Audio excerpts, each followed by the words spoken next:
என்னை கல்யாணம் செய்துக்கணுங்கிற எண்ணம் மாமாவுக்கு இருக்குன்னு தெரிஞ்சிருந்தா ஹைஸ்கூலோட படிப்பை முடிச்சுக்கிட்டு என் நேரம் டீச்சரா இருந்திருப்பேன். அட பாவமே, என்ன கல்யாணம் செய்துட்டு வாழ வச்சது போதாதுன்னு உன்னையமா கட்டிக்கு ஆசைப்பட்டாரு. நல்ல வேலை தப்பிச்சுட்டு. என் புருஷன் எப்பேற்பட்டவர்னு எனக்கெல்லாம் தெரியும். இன்னுமா அந்த அயோக்கியனை உன் புருஷன் சொல்ற? என்ன செய்யறது சித்தப்பா, சட்டப்படி அவர் என்ன விவாகரத்து பண்ணிட்டார். ஆனா சம்பிரதாயப்படி அவரை கட்டின தாலி இதோ 10 பவுன் செங்கிலியில அம்போன்னு தொங்குது. ஆனா ஒண்ணு, தாலி மட்டும்தான் அவருக்கு சொந்தம், இந்த செங்கிலி எனக்கு சொந்தம். உன்னை தன் மனைவின்னு ஒரு நாள் கூட அவன் சொன்னதில்லம்மா. அது அவருடைய கர்மம். ஆனா அவர் தான் என் புருஷன் நான் சொல்லிக்கணும். அது இந்த மண்ணுடைய தர்மம். எப்படி நல்லா இருக்குல்ல? அக்கா, மாமா உங்களை விவாகரத்து பண்ணிட்டாருன்னு எனக்கு தெரியும், ஆனா விவரம் தெரியாது. உங்களுக்குள்ள அப்படி என்ன மனஸ்தாபம்?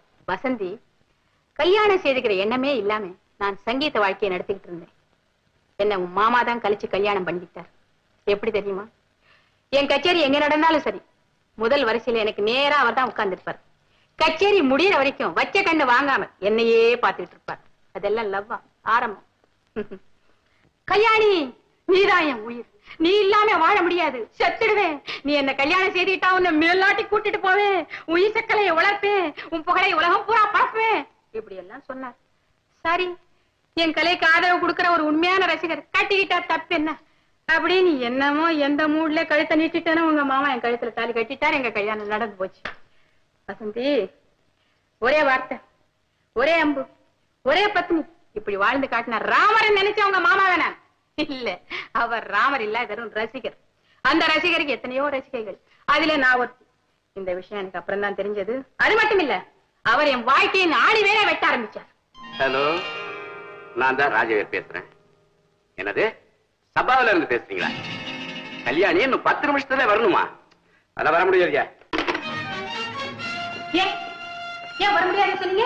கல்யாணி, நீ கச்சேரிக்கு போக கூடாது. அதான் ஏன் போக கூடாதுன்னு கேக்குறேன். போக கூடாதுன்னா போக கூடாது, அவ்வளவுதான். என்னாச்சு உங்களுக்கு?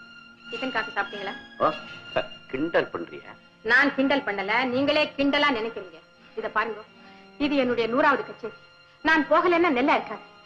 எனக்கு பதிலா நீங்க போய் பாடவும் முடியாது. ஆமா, யார கேட்டு நீ சம்மதிச்ச? ஆமா, நான் யார கேட்டு சம்மதிக்கணும்? இத்தனை நாளா நான் யார கேட்டு கச்சேரி பண்ணிட்டு இருக்கேன்? அவன் புருஷன். தெரியும். இதோ 10 பவுன் செங்கிலியில நீங்க கட்டின தாலி இருக்கு. என் பர்மிஷன் இல்லாம நீ பாட முடியாது. இத பாருங்க, இந்த குரல் கடவுள் கொடுத்தது. என் பாட்டு இந்த குரல்ல இருந்தா வருது, உங்க பாக்கெட்ல இருந்து இல்ல. நீ என்ன சொன்னாலும் சரி, உன்னை நான் பாட அனுமதிக்கவே மாட்டேன். நான் பாட நீங்க அனுமதிக்க மாட்டீங்களா? Sorry, very sorry. இந்த விஷயத்துல நீங்க மட்டுமல்ல, உங்களை படைச்ச கடவுளே வந்து தடுத்தாலும் நான் நிறுத்த மாட்டேன். சங்கீதம் என் உயிர். சங்கீதத்தை வெறுக்கிறவன நான் மனுஷனாவே மதிக்க மாட்டேன். ஆமா, கல்யாணத்துக்கு முந்தி நீங்க என்கிட்ட வந்து, கல்யாணி, நான் உன்னுடைய ரசிகன், உன் பாட்டுன்னா எனக்கு உயிர், நீ தினமும் கச்சேரி பண்ணிட்டே இருக்கலாம், நான் கேட்டுக்கிட்டே இருப்பேன், உன் சங்கீத கலைக்கு நான் குறுக்க நிக்கவே மாட்டேன், இப்படி எல்லாம் சத்தியம் பண்ணீங்களே. சத்தியம்?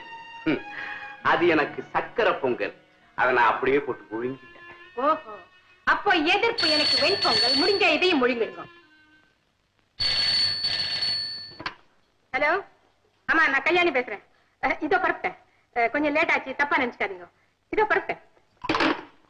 கல்யாணி, என் பொறுமையை சோதிக்காத.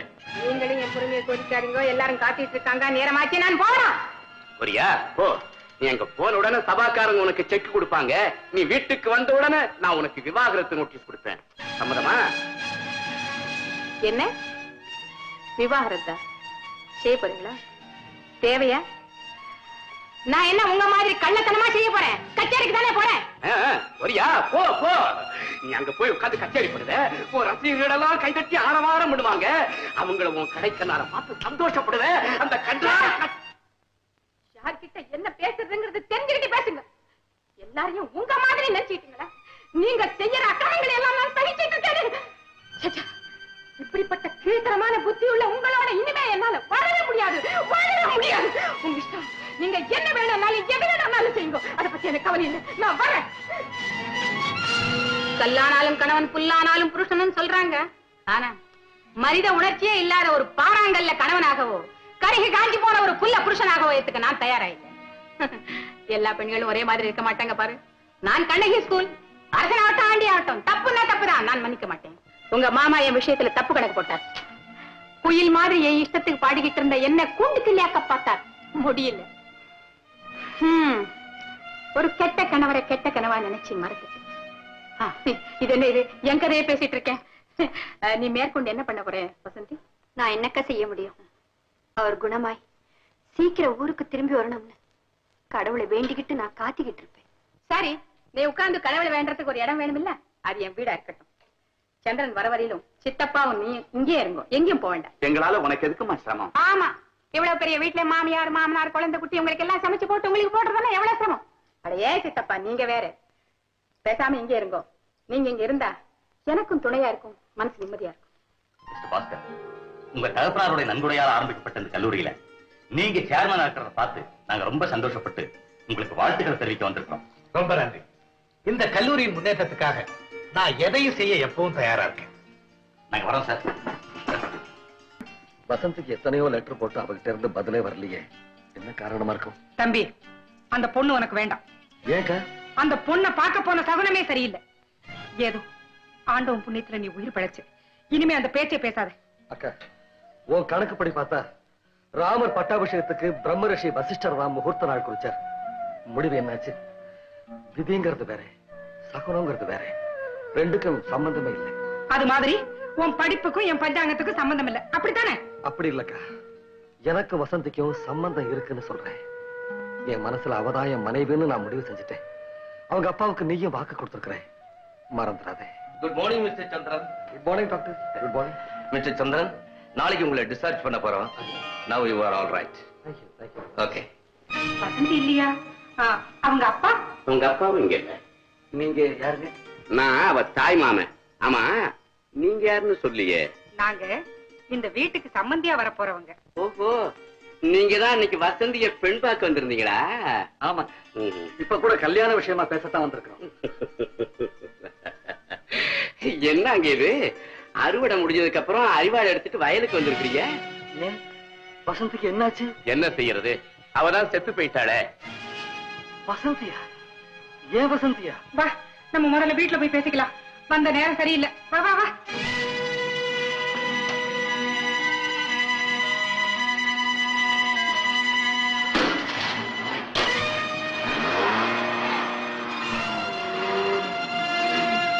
அப்பா ராஜவேலு, என்னம்மா? இப்ப வந்துட்டு போறது யாரு? வந்துட்டு போறானே அவனை கேக்குறீங்களா? அவன் தான் வசந்திய கட்டிக்கிறதுக்காக இருந்தவன். அந்த பையனா? ஆமா, நீ என்ன சொன்ன? வசந்தி எங்கேன்னு கேட்டான். வசந்தி செத்து போயிட்டான்னு ஒரு குண்டா போட்டேன். ஏன்பா அப்படி போய் சொன்ன? எனக்கு கிடைக்காத அந்த கிளி வேற எவனுக்குமே கிடைக்க கூடாது, கிடைக்கவும் விட மாட்டேன். நீ வாழ வேண்டியது. அதனாலதான் நான் மறுபடியும் மறுபடியும் சொல்றேன், நான் பார்த்து வச்சிருக்க அந்த நல்ல பொண்ணை கல்யாணம் பண்ணிக்கிட்டு நீ சந்தோஷமா இரு. இறந்தவளை மறந்துடுப்பா. அக்கா, வசந்தி இறந்து போனதுக்கு காரணமே நான் தாக்கா, இந்த பாவிதான். அவன் செத்து போயிட்டதாக அவங்க மாமா சொன்னார். இல்லக்கா, இல்ல, அவ தற்கொலை பண்ணிட்டு இருக்கணும்னுதான் எனக்கு தோணுது. என்னமோ கல்யாணமே ஆயிட்ட மாதிரி இல்ல பேசுற. ஒருத்திய பெண் பார்த்துட்டு வந்துட்டா அவ மனைவி ஆயிட்டான்னு அர்த்தமா? அக்கா, நான் ஒரு ஊமை, கனவு கண்டுட்டேன். அதை உங்ககிட்ட விளக்கமா சொல்ல தெரியாம, சொல்லவும் முடியாம நான் தவிக்கிறேன். வசந்தி இந்த உலகத்தை விட்டு மறைஞ்சிட்டா உண்மைதான். ஆனா என் இதயத்துல எப்பவுமே இருக்கிறான். அவளை எடுத்துரைஞ்சிட்டு இன்னொருத்திக்கு இங்க நான் எப்படி இடம் கொடுக்க முடியும்? நல்லா இருக்கே நீ சொல்றது. திரி எரிஞ்சு கருகிட்டதுனால விளக்கே எரியாதுன்னு சொன்னா எப்படி? வேற திரிய போட்டா விளக்கு தானே எரியுது. நீ சொல்றது 5 திரியில எரிகிற குத்து விளக்கு, நான் சொல்றது ஒரே ஒரு திரியில எரிகிற குடும்ப விளக்கு. அது தூண்டுற விளக்கு, இது தூண்டா மணி விளக்கு. கல்யாணம் ஆகிறதுக்கு முன்னாலேயே அவ செத்து போயிட்டாங்கிறது உன்னுடைய வாதம். எனக்கு மனைவி ஆனதுக்கு அப்புறம் தான் அவ செத்து போயிட்டாங்கிறது என்னுடைய தீர்ப்பு. இறந்து போன யாரோ ஒருத்திக்காக உயிரோட இருக்கிற ஒரே ஒரு அக்காவை நீ சாகடிக்க போறியா?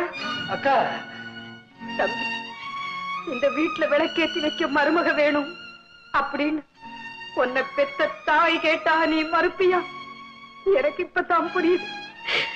அக்கா, நீ அம்மா மாதிரின்னு அடிக்கடி சொல்லுவியே, நான் அம்மா மாதிரிதான். உனக்கு அம்மா இல்ல, இல்லவே இல்ல. அக்கா, ஏன்க்கா இப்படி எல்லாம் பேசுற? நீ உன் முடிவை மாத்திக்கலன்னா எனக்கு நானே ஒரு முடிவை தேடிக்க வேண்டியதா? சரிக்கா, உன் இஷ்டப்படியே கல்யாணத்துக்கு ஏற்பாடு பண்ணு. ஓம் சர்வ இந்திரஸ்ய கோமம் ஓம் சர்வ மங்கள மாங்கல்யே சர்வார்த்த சாதகே சரண்யே தேவி நாராயணி நமோஸ்துதே மாங்கல்யம் தந்து நானேன மம ஜீவன ஹேதுனா கண்டே பத்னாம சுபே ஜீவ சரளபரம் சர்வ மாங்கல்யாரஸ்து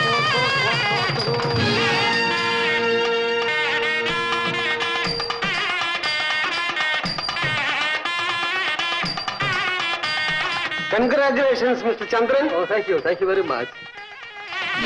வசந்தி, வசந்தி, வந்துட்டியா? வர வேண்டிய நேரத்துல தான் நான் வந்திருக்கேன். வசந்தி, என் கல்யாண விஷயமா உனக்கு லெட்டர் எழுதினேன், பத்திரிகை அனுப்பினேன், திரும்பி வந்துருச்சு. நீ வருவேன்னு நான் எதிர்பார்க்கவே இல்லை. தோட்டத்துல உதிர்ந்த மலர காத்து கடவுள் சந்நிதியில கொண்டு வந்து போடுற மாதிரி நான் எப்படி உன் கல்யாணத்துக்கு வந்து சேர்ந்துட்டேன் இல்லையா? பெரியவங்க இதைத்தான் மனம் போல மாங்கல்யம்னு சொல்றாங்க. ஆமா, உன் விஷயத்துல அது உண்மையாச்சு. வசந்தி, ஏன் உன் கண்ணு கலங்குது? ஒண்ணுமில்ல, அது தாங்க முடியாத சந்தோஷத்துல இப்படி. இப்ப சொல்லு, நான் கொடுத்து வச்சவா இல்லையா? கொடுத்து வச்சவா? நீதான் கொடுத்து வச்சவா. இந்த மாப்பிள்ளை, அதாவது இப்படிப்பட்ட ஒரு மாப்பிள்ளை உனக்கு கிடைப்பாருன்னு நான் நினைக்கவே இல்லை. எல்லாரும் அப்படிதான் சொல்றாங்க. வசந்தி, உனக்கு தெரியுமா, அவர் ஒரு பெரிய வக்கீல். ஆஹா, அவர் தொட்ட வழக்கு தோல்வி கண்டதே இல்லையா? அப்படியா? ரொம்ப ராசிக்காரர்.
கல்யாணத்துக்கு. ஓஹோ, கல்யாணத்துக்கு போனியா? யாரது உன் கூட படிச்ச பொண்ணா? ஆமா. ஆஹா, மாப்பிள்ளை யாரு? எந்த ஊரு? எனக்கு தெரிஞ்சவன். ஓஹோ, ரெண்டு பேரும் தெரிஞ்சவங்க தானா? Very good. ஆமா, ஏன் அழற? மாப்பிள்ளை வேற யாரும் இல்ல, சந்திரன் தான். சந்திரனா? நீ யாருக்கா காத்துக்கிட்டு இருக்கியோ அந்த சந்திரனா? வசந்தி, நீ சொல்றது உண்மையா? அப்படின்னு அந்த கல்யாணத்தை ஏன் தடுத்து நிறுத்தல? ஐயோ, என்ன முட்டாள்தனம் பண்ணிட்டேன். அருமையான சந்தர்ப்பத்தை கோட்டை விட்டுட்டியே. உங்களுக்காக நான் காத்துக்கிட்டு இருக்கும் போது இன்னொருத்தை நீங்க எப்படி கட்டிக்கலாம்? உங்க கையில இருக்கிற தாலி என் கழுத்துக்கு சொந்தம் அப்படின்னு கழுத்தை நீட்ட வேண்டியது தானே? ஐயோ அக்கா, அவரை பார்க்க போன இடத்துல அவருக்கு கல்யாணம் நடந்துகிட்டு இருந்தது. அதை பார்த்து அதிர்ச்சியில எனக்கு இருந்த பாதி பலம் போயிடுச்சு. தகராறு பண்ணி அந்த கல்யாணத்தை நிறுத்துற அளவுக்கு எனக்கு மனசும் கிடையாது, தைரியமும் வரல. தைரியம் வரல, தைரியம் வரல, தைரியம் வரல. இப்படிப்பட்ட குழந்தை ஏன் காதலிக்கணும்? இது என்ன பஸ்லயும் ரயிலையும் இடம் விட்டு கொடுத்து நிக்கிற மாதிரி நினைச்சுக்கிட்டியா? இது ஒரு நாள் பிரச்சனை இல்லையா, வாழ்க்கை பிரச்சனையாச்சு. என்ன வேலை பண்ணிட்டு? ஆமா, நீ உயிரோட இருக்கிற விஷயத்தையாவது அந்த சந்திரன் கிட்ட சொன்னியா, இல்ல பேசாம வந்துட்டியா? எப்படி அக்கா சொல்ல முடியும்? கல்யாண பொண்ணு என் தோழின்னு சொன்னேனே, அவ எனக்கு செஞ்ச உதவிகள் எல்லாம் நினைச்சு பார்த்து அவரை தியாகம் பண்ண வேண்டிய நிலைமை வந்துடுச்சு.